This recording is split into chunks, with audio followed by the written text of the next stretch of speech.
Now, currently, the U.S. operates under a decades-old executive order, first signed by President Gerald Ford. It prohibits the U.S. government employees from engaging in political assassination. But my final question tonight is, when it comes to Putin, is it time to now revisit the rule, my rule I like better? New rule. You invade a sovereign country, you kill innocent men, women, and children, you forfeit your right to run a country, and you forfeit your right to live. Got a text from an old friend and a listener this morning who wanted to know what I think about where this is all going, the Russia-Ukraine conflict, and what I think's going to happen. We got into some other stuff too, but in general, that's what we were going to talk about. If you're asking me about the ground war, I have no idea. I know the Russians. I know how they fight. I know this because I grew up playing Avalon Hill war games, like the Russian campaign and Third Reich and some other games, Squad Leader. I know that nothing that I've seen happening so far on the ground in Ukraine is any different from what I came to expect from them, because that's who they are. They believe very much in overwhelming artillery, air support, combined arms assaults, and that's what they do. And they steamroll things, and they don't care about casualties. They just, as long as they're moving forward, that's all they care about. And I said this last week, and I still stand by it. Ukraine is losing, and I don't really care what you see in social media. I don't really care what you're celebrating about, whatever glorious thing has happened to the Ukrainian people, but they're losing, and they're going to lose unless something critical changes. The answer to the question of what happens is really conditioned upon one thing, and that's what Vladimir Putin does next, what he does in the long run. I am continually amazed by this. I think it's weird that we continue to say Putin has invaded Ukraine. It's not Putin, it's Russia, folks. Putin is the leader of Russia, but you can't lead if people don't follow you. He has convinced his people that this is necessary, that they have to defend the Rodinia against, well, what he is calling a new Nazi threat, a neo-Nazi threat, which has combined itself with Western imperialism and directly threatens the motherland. I don't know how you change that, except in a world of social media. Maybe that's how you do it. Maybe that's what it needs, but you'll notice that they're shutting down social media and access in Russia. They're getting ready to declare martial law. That's the general belief. And I don't know what effect that will have. I know what effect I'd like it to have, but I don't know if it will or not. In the meantime, our own president, Joe Biden, is, I don't even know how to describe it, folks. I don't know what to tell you he's thinking. I don't know what he's thinking. I don't know what he's planning on. The second question I was asked is, what would I do if I were president? And the easy, flippant answer is do whatever the opposite of what Joe Biden is doing is. But I don't know that anybody is going to be able to undo what's been done. I don't know that you're going to be able to overcome the propaganda internal to the Russians, which tells them that the Rodinia is in danger. And if they believe it, they're willing to go and like their grandfathers and great-grandfathers before them 80 years ago, to sacrifice themselves to save the motherland from the Teutonic invaders. It's a hard thing to do. And when you factor in the stupidity of our own government, I don't know. I watched the other night. I didn't watch. I caught this after the fact as Sean Hannity, who has, if you've listened to this show at all, you know that I am not a Hannity fan. You might be. That's your prerogative. That's your right. You can do whatever you want. I am not a Sean Hannity fan.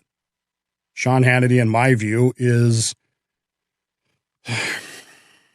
a snake oil salesman, and he is I don't even know. I've lost the word in English. I don't know what it is. He's a huckster, folks. He's selling something, and people buy it because, well, he's a conservative, Dave. He's on our side. Yeah, just because he's a conservative doesn't mean that he's on your side. It means he wants you to buy what he's selling. That's why That's why these conservative radio stations, and I probably shouldn't say this, but if you listen to conservative radio stations, many of them are running ads for title lock insurance, and they're voiced by people like Newt Gingrich and others who are big conservative leaders, because they're trying to sell you conservatives on something. Literally 5 seconds of research would tell you that this is complete snake oil, but because it's somebody you like, you're going to listen to them.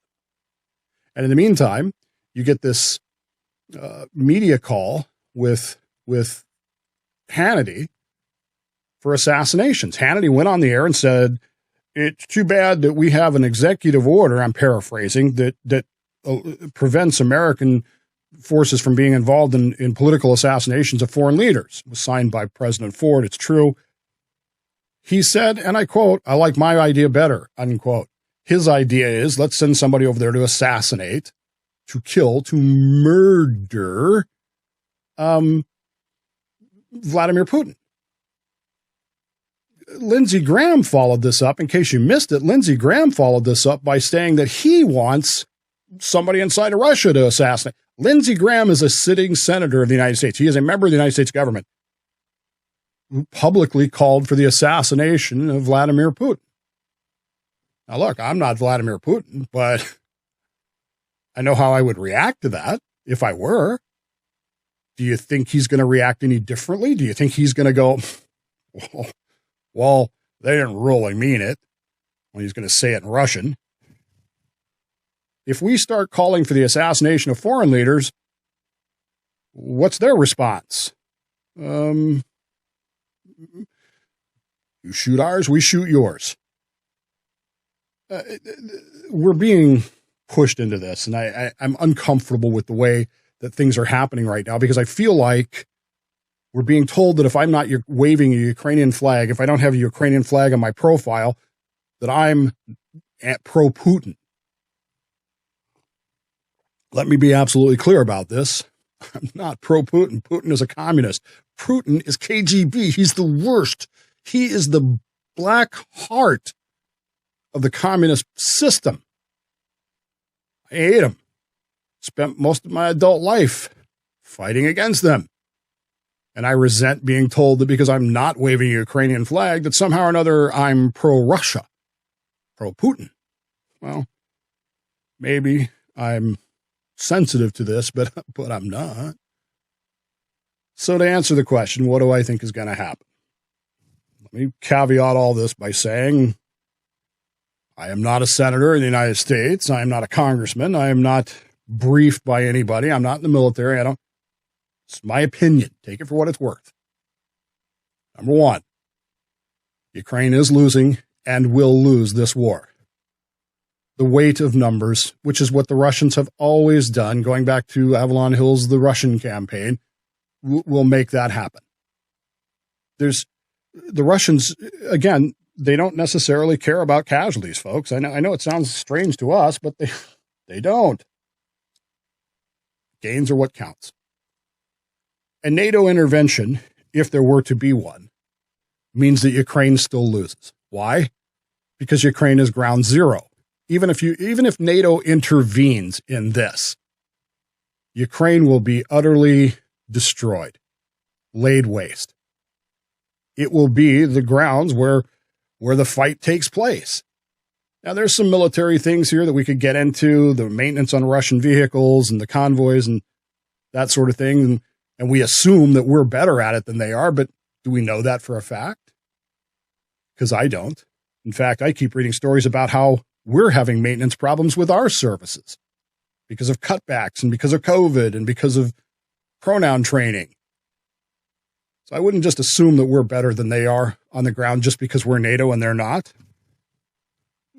And if we get into a ground war in Ukraine, Ukraine is still going to lose.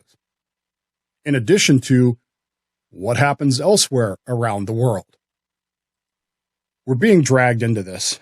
That's my feeling.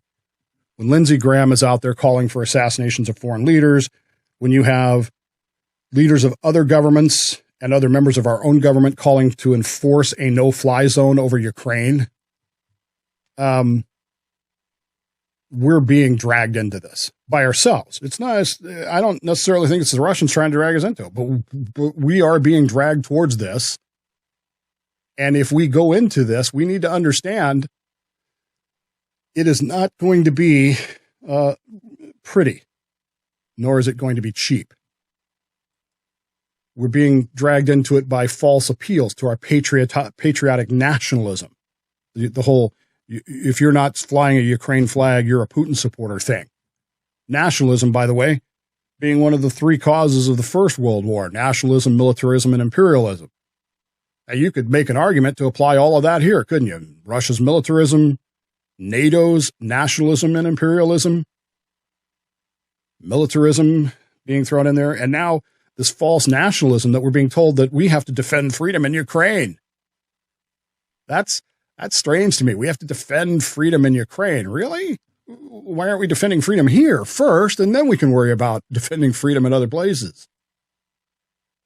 And all these leaders calling for actions to be taken.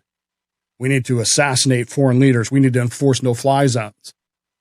All of this leans into we're being dragged into this, folks. And I don't know how else to say it other than if you follow these things out to their logical conclusion, where do we end up? Are any of these things that are being called for de-escalatory in nature? I don't think that they are. You need to ask yourself a simple question. Forget Ukrainian flags on your profile. Forget Putin. Forget all that stuff and ask yourself one simple question. What are you personally willing to sacrifice to defend freedom in Ukraine? Is it your children, your spouse, your tax dollars? Are you willing to pay $10 a gallon for gas? I know these sound weird, but Dave, it's principle of freedom. I get it. Believe me, I'm with you right there. What I'm saying to you is, are you willing to do that? Because I don't think most Americans are. I really don't. I don't think most Americans have any clue what this is going to cost if we defend freedom in Ukraine.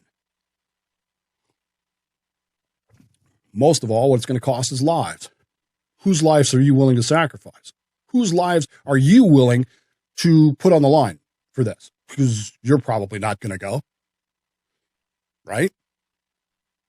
By the way, if you were thinking about going, Vladimir Putin informed the world yesterday that foreign fighters in favor of Ukraine, in other words, if you go over there and fight for Ukraine as a mercenary, will not be considered prisoners of war. He will not treat you with the limits of the Geneva Convention. So you might want to think about that. All this comes down to war is hell, folks. War is destructive. War is evil. Do you understand that? Do you understand that war is a mess? This whole thing, and maybe you saw this yesterday, maybe you didn't, I don't know, this TV tower in Kiev that was struck by a missile, and it created all kinds of hullabaloo. And people are going, oh, the Russians are targeting this and that and everything else. What do you know about that TV tower? What do you know about that particular shot if you're watching the video? Do you understand where that is? That TV tower literally sits right next to, looks over a monument, a memorial, a ravine, one of the largest mass graves in the entire history of the world, a place called Baba Yar, where actual Nazis, not Ukrainian neo-Nazis, where actual Nazis murdered tens of thousands of people at gunpoint, herded them into a ravine and shot them dead, and then buried them there. By the way, they're still there. And the walls and the artwork and the memorial that's underneath that tower to the side of it, watched over by it, recall those innocence to mind. And in the case of a war, do you think the Russians give a rat's ass about it? Just one more thing in their way, like a nuclear power plant. We're watching even as this happens. As people are forced out of their homes, forced to evacuate, forced to flee. Rabbi Mendy Glinsenstein saying goodbye to his home, holding up his daughter as she kisses the mezuzah as they leave. It's scary. It's war. This is what happens. We're being dragged into this, folks, and I'm not sure that the reasons we're being dragged into this are being well thought through. Oh, they may sound good. Believe me, nationalism and patriotism sound great, just like they did in July of 1914, just like they did at other times in history, 1861. But the reality of it is, if we're not very, very careful, a lot of people are going to die. And we need to be thinking critically. We need to be thinking smartly. We need to be thinking, period. We need to be saying to leaders who are on national television going, we should just assassinate him. Really? You thought that through, did you? Because someday we're going to have to explain this to our children, assuming we're still here. We're going to have to explain this to our children. We're going to have to explain it to those who remain behind. And as I learned yesterday, sorry, kid, there's no song to explain this crap.